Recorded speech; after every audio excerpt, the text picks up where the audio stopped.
Vinod sir ने कभी भ्रष्टाचार का सामना किया है? बहुत बार।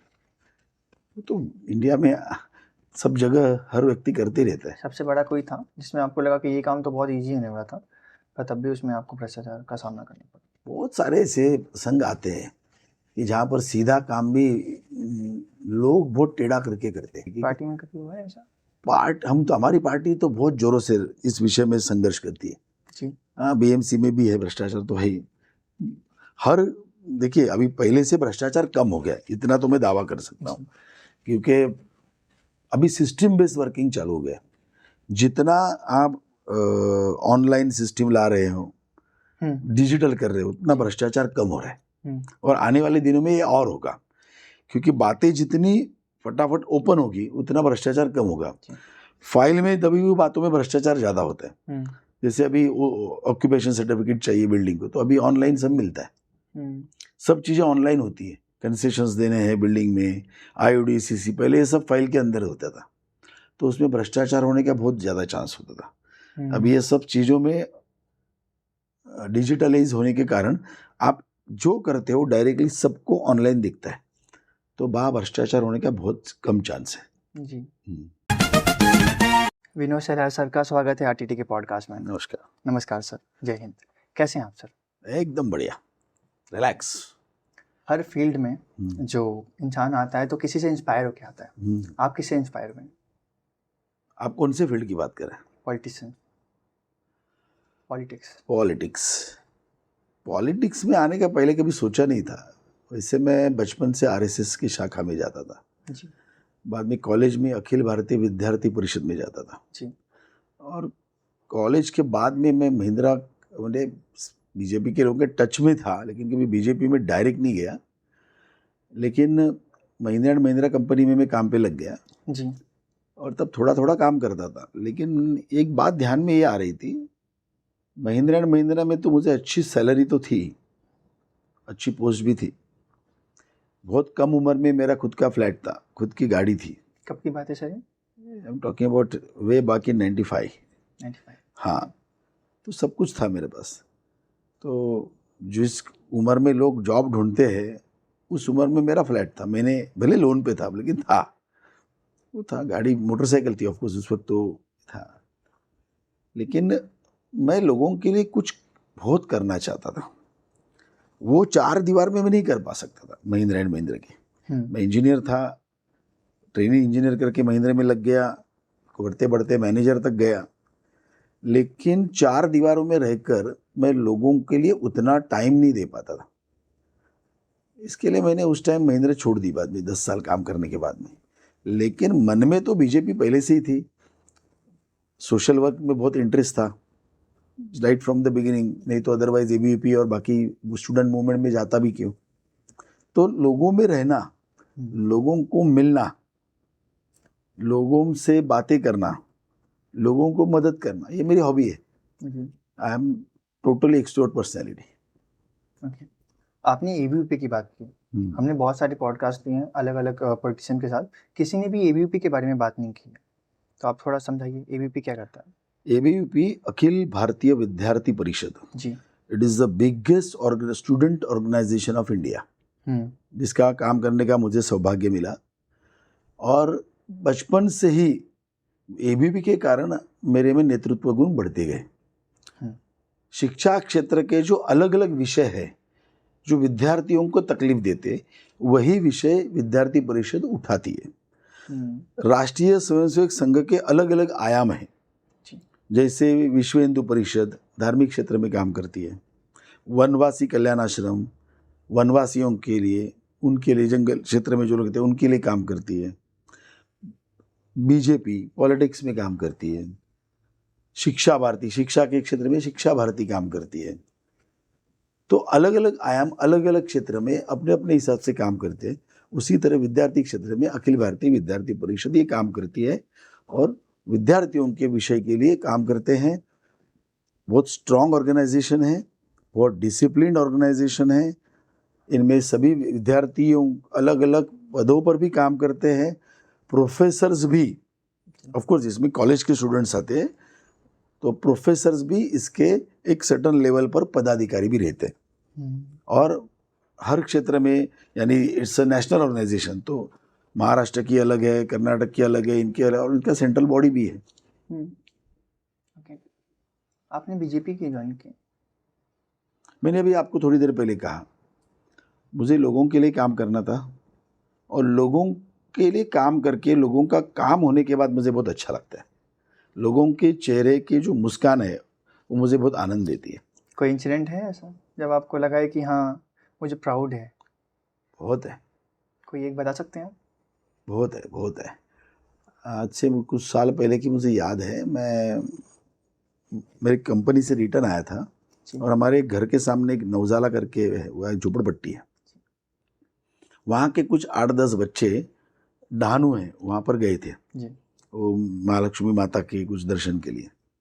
और मैं जैसे ही ऑफिस से आया तो मुझे किसी ने बताया, अरे वहाँ के लड़के लोग गए हैं और उसमें से कुछ लड़के रिटर्न नहीं आए, यानी कोई 2 लड़के गिर गए, तो आप चलो। तो मैं जैसे ही मैं घर में कपड़े बदले, मैं फट से गाड़ी से गया उधर। फटाफट जब मैं वहाँ पर गया तो मैंने देखा कि 10-12 लड़के लोग गए थे, उसमें से 2 लड़के, कुछ मधुमक्खियाँ पीछे लग गई, तो थोड़ा चढ़ान पे थे, और मधुमक्खियाँ जैसे ही पीछे लग गई इनके तो इधर उधर भागते गए, और उसमें से 2 बच्चे गिर गए, वो खाई में गिर गए और वो मिल नहीं रहे थे। तो मैं रात को वहाँ पर गया, मैंने देखा, पुलिस को बोला सर्च, हमने ऑपरेशन चालू किया, नहीं मिला। उस बच्चे की माँ मुझे मिली वहाँ पर। वो गोबर, बहुत गरीब थी, गोबर से ये बनाते ना, तो हाँ वो बनाती थी। उसका हस्बैंड नहीं था और उसका ये बच्चा था, उसमें से 2 बच्चे में से। बहुत रो रखी, मुझे बोल रही थी आप कुछ करो, मेरा बच्चा मिलना चाहिए, बच्चा मिलना चाहिए, नहीं तो मेरा आगे क्या हो गया। घर तो इतना उसका मैंने देखा, एकदम गरीब थी। मैंने पुलिस को जितनी इंस्ट्रक्शन देनी थी, उनको जितना प्रेशराइज करना था किया, लेकिन रात के अंधेरे में सर्टेन टाइम के बाद में मिलना मुश्किल था। तो फिर दूसरे दिन मैंने राम नाईक जी को कहा, हमारे तब मिनिस्टर थे, उन्होंने भी उधर बात की। फिर उन्होंने अपने हिसाब से कुछ मिलिट्री के लोगों को, पैरामिलिट्री लोगों को उनको लगाया। आजू बाजू के गांव के लोग भी इस काम में लग गए, और बाद में एक लड़के की बॉडी, 2 लड़के की बॉडी वो पेड़ के ऊपर लटकती मिल गई, जो खाई में गिर गए थे। 1 दिन के बाद में तो एक्सपायरी हो गए थे वो लड़के। उसके 1 दिन के बाद में वो माँ मुझे मिल गई रास्ते के ऊपर, हमारे इधर ही। तो मैंने उसको पूछा, मैंने बोला कैसा, अभी ठीक है ना सब? वो इतनी पहले रो रही थी, तो मुझे वो फेस ध्यान में था। और दूसरे दिन सॉरी, वो रास्ते पे मिल गई। तो मैंने बोला सब विधि बराबर हुए ना, अभी थोड़ा टेंशन मत लीजिए, होता है, हम लोग आपके साथ में हैं, ऐसा करके मैंने थोड़ी सांत्वना दी। तो वो नीचे देख रही थी, तो मैंने बोला क्या हुआ? रोने लगी। तो मैंने बोला हुआ क्या? बोली लड़का तो गया। तो मैंने बोला विधि तो सब बराबर हुए ना? बोले नहीं हुए। क्यों? मैंने बोला क्यों? बोले बॉडी उधर ही है। मैंने बोला बॉडी उधर क्यों है? बोले मेरे पास पैसा नहीं उसकी बॉडी लाने के लिए, बॉडी उधर ही है। मैंने बोला क्या बात कर रही हो? क्योंकि मैंने उस माँ को इतना रोते रोते देखा था कि पूछो मत। कोई भी बंदा वो रोना देखकर उसका हृदय भी रो जाए। और वही माँ अपनी बच्चे की बॉडी ला नहीं सकती थी कि उसके पास पैसा नहीं था। मैंने इमीडिएटली मेरे कार्यकर्ता को भेजा, मेरे जेब से पैसे निकाले, हमने एम्बुलेंस की जो भी वाहिनी की भेज दी, बॉडी लाई, उसके सब अंतिम संस्कार किए, और ये सब हमने पूरा कर लिया जी। अभी वो बच्चा गया तो गया, लेकिन सबसे बड़ी बात कि उस वक्त उस माँ के में काम आया। ये करीबन 20 साल पहले की बात होगी। तो किसी का दर्द क्या हो सकता है कि जिस बच्चे को मैंने बड़ा किया, आज मेरे पति देव नहीं है तो मेरा बच्चा ही मेरा सब कुछ है। 2 बच्चे थे, जिसमें से एक बच्चा था, तो यही है। और ऐसे में बच्चे को बचाने के लिए जो माँ फुट कर रो रही थी, वो उसकी बॉडी नहीं ला पाई, और उसके वो में काम में आया। मुझे लगता है इससे और क्या समाधानकारक बात सकती है। बात दुख की है, लेकिन उस वक्त मैं मेरी भूमिका अदा कर पाया, ये सबसे बड़ा आनंद है। फीलिंग क्या थी सर जब आपने? बहुत रिच फीलिंग थी, बहुत रिच फीलिंग थी, इतनी रिच फीलिंग थी कि उसको आप बोल नहीं सकते। और ऐसे मेरे लाइफ में बहुत कुछ आते ही रहते, रोज डेली में एक्सपीरियंस ऐसे बहुत सारे चीज़ें। कोविड में भी बहुत सारा हमने किया था। कोविड में मुझे याद है एक केयर हॉस्पिटल था, 25 पेशेंट थे, ऑक्सीजन नहीं मिल रहा था। डॉक्टर ने सभी पेशेंट को बोला, उनके सगे वालों के, आप पेशेंट को लेके जाइए, ऑक्सीजन ही नहीं मेरे पास, मैं क्या कर सकता हूँ, आप जल्दी लेके जाइए। 2 दिन में 24 पेशेंट गए, एक पेशेंट रह गया, उसका कोई आगे पीछे था ही नहीं। एक औरत, उसकी वाइफ थी, और उसको कोई पहचानता ही नहीं था, ना उसके पास कुछ पैसा था ना कुछ था।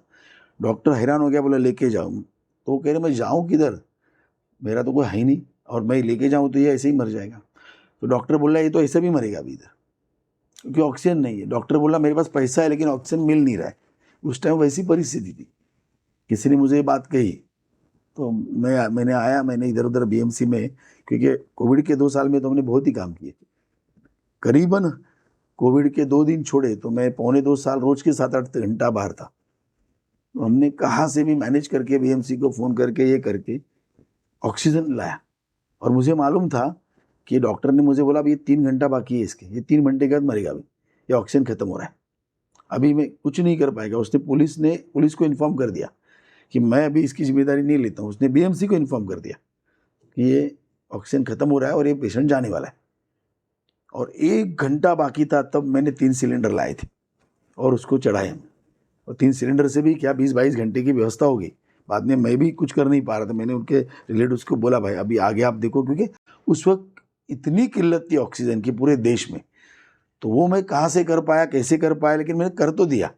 और कम से कम उसकी जो इमीडिएट जो मौत थी वो मैंने रोकी उस पेशेंट का। बाद में और उसको बाकी कहाँ से हेल्प मिली बाद में, लेकिन उस वक्त उसकी जो सबसे बड़ी नीड थी वो ऊपर वाले ने मेरे हाथ से पूरी कर दी। ये मेरे लिए आनंद की बात है। मैंने मेरी टीम से एक क्वेश्चन मांगा था आपके लिए। विनोद सर ने कभी भ्रष्टाचार का सामना किया है? बहुत बार। तो इंडिया में सब जगह हर व्यक्ति करते रहता है। सबसे बड़ा कोई था जिसमें आपको लगा कि ये काम तो बहुत इजी होने वाला था, पर तब भी उसमें आपको भ्रष्टाचार का सामना करना पड़ा? आप कोई इंसिडेंट बता सकते हैं ऐसा? बहुत सारे ऐसे प्रसंग आते हैं कि जहाँ पर सीधा काम भी लोग बहुत टेढ़ा करके करते हैं।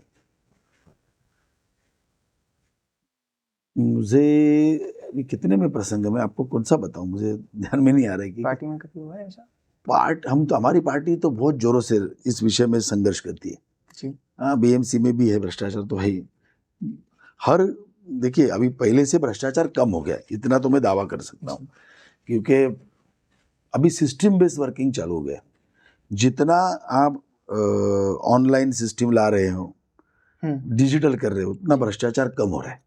और आने वाले दिनों में ये और होगा, क्योंकि बातें जितनी फटाफट ओपन होगी उतना भ्रष्टाचार कम होगा।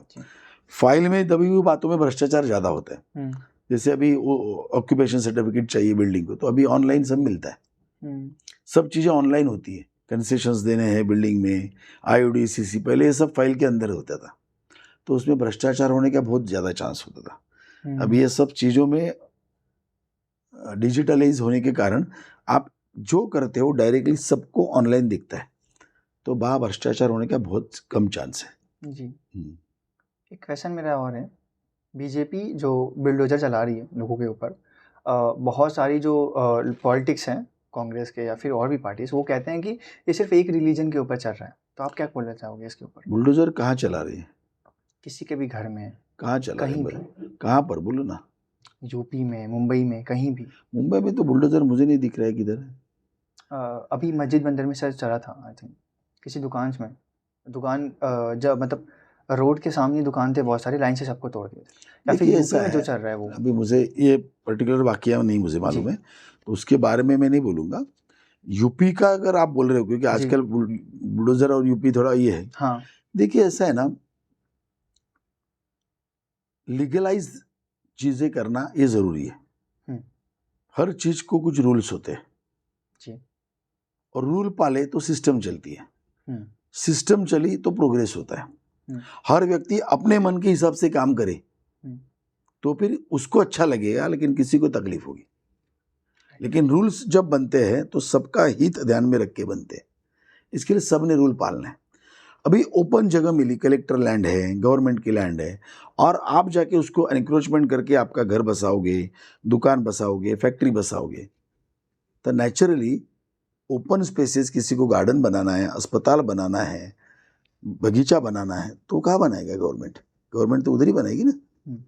तो ओपन स्पेसेस के, हर ओपन स्पेसेस के पीछे कुछ तो कानून होता है, रिजर्व रहती है कुछ न कुछ कारणों के लिए, तो उसका वो स्टेटस तो मेंटेन होना चाहिए। और समाज में कुछ ऐसा वर्ग भी है जो ये अनऑथोराइज काम करते रहता है, क्योंकि अनऑथोराइज काम करके आप लोगों को फंसाते तो हो, साथ में लोगों को इजीली कुछ चीज मिलती है, कम कीमत में मिलती है, तो वो ले लेते हैं। और ऐसे कुछ लोगों ने धंधा बना के रखा है जिसमें कभी कभी अच्छे लोग भी उसके आटे में जाते हैं और कोई कोई जानबूझ के भी जाते हैं आटे में। अभी ऐसी गलत चीजों को रुकना नहीं चाहिए क्या? नहीं तो हर जगह जिधर आज समझो गवर्नमेंट को अस्पताल बनाना है, हॉस्पिटल की रिजर्व है, स्कूल बनाना है, वहां जाके किसी ने 50 झोपड़े बना दिए और रहने दिए।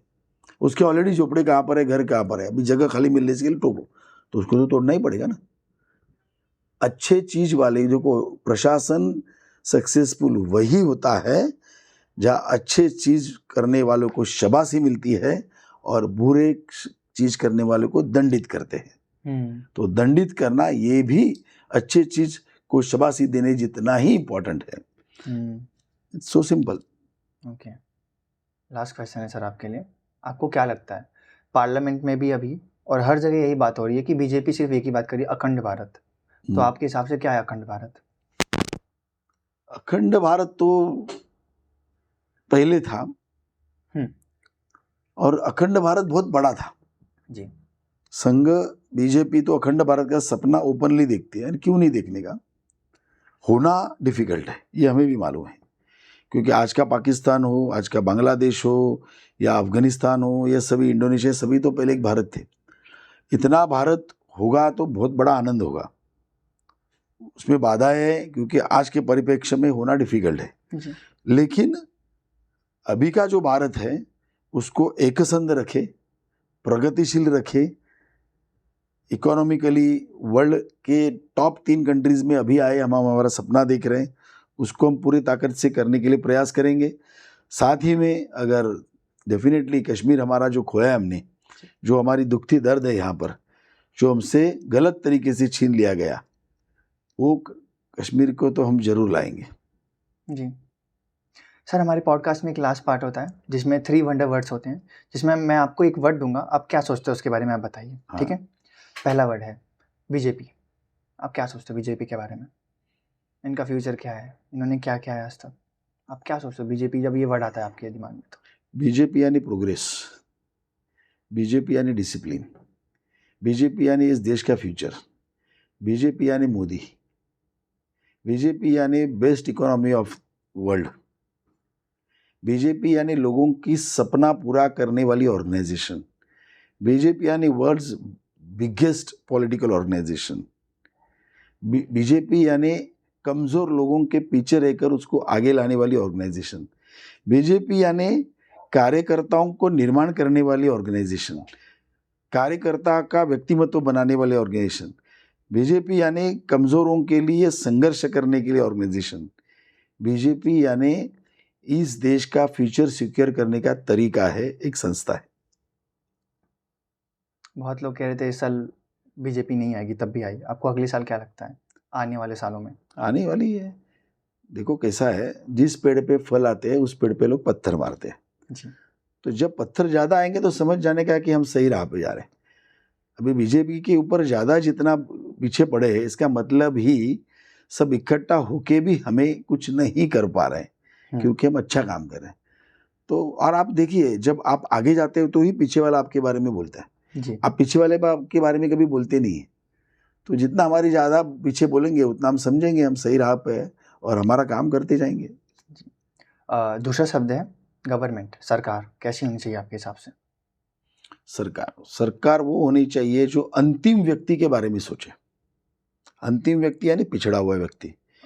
पिछड़ा हुआ यानी जिसके पास विकास नहीं पहुंचा है, तो उनके विषय को, उनके दुख दर्द को समझने वाली कोई सरकार होनी चाहिए उनको, क्योंकि तरक्की सिर्फ जो आगे है उनकी तरक्की होके नहीं होता है।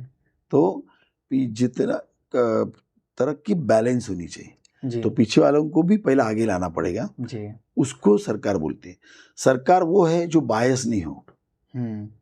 सरकार वो है, जैसा मैंने अभी कहा, अच्छा काम करने वाले पीठ थपथपाए और जी। बुरा काम करने वाले को दंडित करे, जी। और वो भी न्याय भी जल्दी दे। सरकार वो है जो फ्लेक्सिबल भी हो, firm in principle but flexible in action. जी सर। हाँ, तो प्रिंसिपली सब चीज करना ही चाहिए, लेकिन निचले स्तर पे उसको इम्प्लीमेंट करते वक्त लोगों की समस्याएं ध्यान में रखकर उसको करना चाहिए। जी। बोल। तीसरा और आखिरी शब्द, समाज, आम आदमी। हम्म। आप क्या कहना चाहते हो? एक आम आदमी को आपके माइंड में क्या सोचते हो आप? एक आम आदमी कैसा होना चाहिए? उसकी क्या रिस्पॉन्सिबिलिटीज हैं इंडिया में अगर आप एक आम भारतीय आम आदमी बोल रहे हो या वर्ल्ड, विश्व का आदमी? भारतीय का। भारतीय आम आदमी मुझे थोड़ा उसके बारे में गर्व भी है और थोड़ा दुख भी है। आम भारतीय आदमी बहुत सेल्फ सेंटर्ड कभी कभी लगता है, कभी कभी लगता है। क्यों? यानी हमारे देश में हमारे रोड एथिक्स हम लोग कम यूज करते हैं। रोड पे चलना है तो थूकना नहीं है, घर में नहीं थूकेगा, रोड पे थूकेगा, ट्रेन से थूकेगा, गाड़ी से थूकेगा, ट्रैफिक के रूल नहीं पालेगा, कचरा इधर उधर डालेगा, उसको पास रेशन अपना आपका लाइसेंस नहीं है तो भी वो कहाँ से भी पैसा दे के वो मंगाएगा। तो खुद ही रूल तोड़ता है और देश आगे जाना चाहता है, ऐसी सोचता है। ऐसे नहीं होता है, शुरुआत हमारे से करनी पड़ेगी जी। दूसरों को नसीहत देना बहुत ईजी है, लेकिन ये सब चीजें रोजमर्रा की जिंदगी में हमने भी इम्प्लीमेंट करनी चाहिए। विश्व के बहुत सारे देश है, उन्होंने बहुत तरीके किए, मैं तो विश्व के बहुत सारे देशों में गया हूँ, लेकिन वो सेल्फ डिसिप्लिन है खुद। हमारे लोगों में थोड़ा ये प्रॉब्लम जरूर है। हम ये सब जिसको बच्चों ने ऐसे ऐसा करना चाहिए, स्कूल में जाकर अच्छी आदतें डालनी चाहिए, लेकिन मैं नहीं डालूंगा, मेरे लिए ऑप्शन है, तो ये नहीं होता। तो आम आदमी ने सबसे पहला चीज, जो हम करेंगे वही समाज करेगा, क्योंकि हमसे ही समाज बनता है और समाज से ही देश बनता है। तो देश को आगे जाना चाहिए और मैं कुछ नहीं करूँ, ऐसा नहीं होता है। हमको भी उसमें पूरी ताकत से आना पड़ेगा। क्या होता है, हम सब लोग बोलते हैं शिवाजी बहुत अच्छे थे जी, महाराणा प्रताप बहुत बड़े थे। एक शिवाजी नहीं होता तो देश की क्या हालत होती जी। बराबर है ना? तो शिवाजी जैसे लोगों ने इस देश में जन्म लेना चाहिए जी। लेकिन मेरे घर में नहीं। शिवाजी का जन्म होना चाहिए मेरे घर में नहीं, बाजू वाले के घर में, क्योंकि एक शिवाजी बनाने के लिए जो त्याग, बलिदान और अनुशासन चाहिए मुझे नहीं देना है, लेकिन शिवाजी के फायदे जरूर चाहिए। तो भैया ऐसे नहीं होता है। मैं, मेरा घर, मेरा परिवार, मेरा नौकरी, मेरी प्रमोशन, मेरा बिजनेस, सब मेरा मेरा मेरा, लेकिन देश आगे जाना चाहिए। भैया ऐसा नहीं होता, आपको आपकी भूमिका निभानी पड़ेगी। तो हर व्यक्ति इस चीज को उसके स्तर पे निभाएगा तो सही होगा।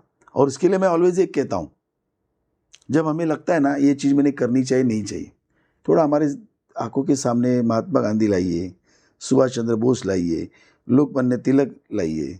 बाबा ठीक है, मैं जाते कचरा फेंक रहा हूँ, भाई इधर महात्मा गांधी होते तो उनको अच्छा लगता था क्या?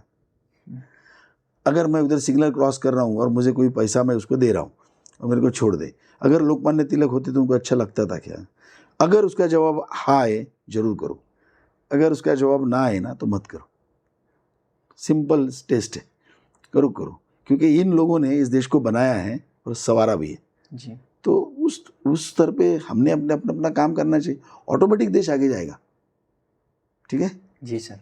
तो विनोद सिलार सर, आप कुछ कहना चाहते हैं यंग यूथ को, यंग जनता को, जो अभी कॉलेज स्टूडेंट्स हैं, आप कुछ कहना चाहेंगे? देखिए ऐसा है, अभी हम मिलने के पहले आपने एक बात कही थी, ये बात मुझे कही कि किसी आपके दोस्त ने या कॉलेज के उन्होंने ने सुसाइड की थी, किसी ने, कुछ उनके जीवन में कठिनाई आई और उन्होंने सुसाइड किया। तो मुझे लगता है यंगस्टर ने ये देखना चाहिए। देखिए कुछ साल पहले मैंने एक अच्छी RET, रैशनल इमोटिव थेरेपी करके पढ़ा था, उसके कोर्सेज भी किए थे। उनमें बहुत सारी 3 जिंदगी के प्रिंसिपल्स दिए हैं, मुझे बहुत भाते हैं, मैं जिंदगी में यूज भी करता हूँ। एक वाक्य है, your reaction is not your problem is not your real problem, your reaction to the problem is your real problem. यानी कुछ अजम्पशन लेके हम जीते जिंदगी में। ये अजम्पशंस कैसे तैयार होती है? हमारे खुद के एक्सपीरियंस, हमारे परिवार में हमने जो सिखाया, जो ज्ञान दिया, हमारे फ्रेंड सर्कल में ने हमको दिया, हमारे जो नाते संबंध होते हैं उनमें से हमने उसमें से हमारा एक फ्रेम ऑफ माइंड बन जाता है, बेसिक अजम्पशन बनती है, और बेसिक अजम्पशन लेके हम जीते। यानी मैं 3 चीज़ें बताता हूँ। सभी ने मुझे अच्छा बोलना चाहिए, सभी ने मुझे अच्छा ही बोलना चाहिए, नहीं तो मेरे जीवन का अर्थ नहीं है, ऐसा मन में सोचते हैं, ये बोलते नहीं है, सेल्फ टॉक होता है।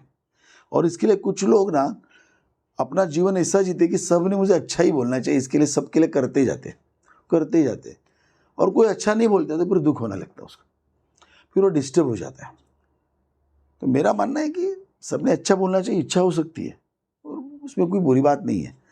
तो अच्छा सबने बोलना चाहिए, बेसिक भावना हो सकती है, और इसके लिए हमें प्रयास भी करना चाहिए।